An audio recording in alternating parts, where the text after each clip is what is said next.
waxaan gudagali doonaa casharadan Ingiriiska cashar ka mid ah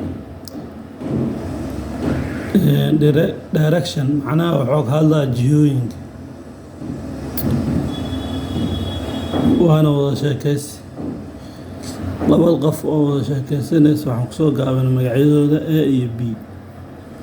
marka su-aasha waxaa bilaabayo A how many direction are there in the world meeqa jiho ayaa jirta adduunka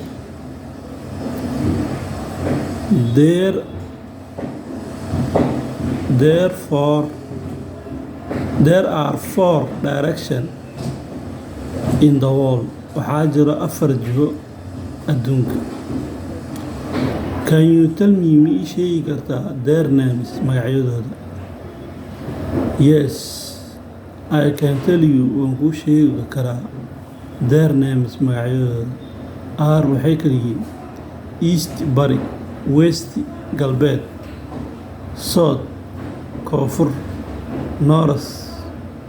waqooyi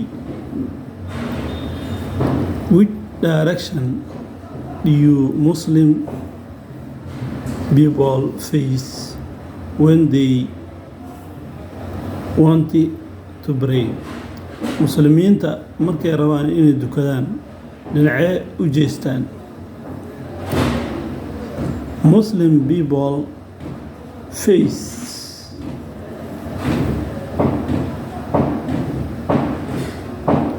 towards Mecca when they want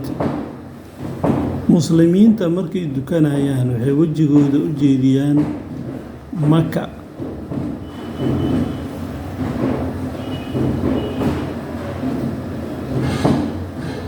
ka cashirkeena intaasoo nooleeg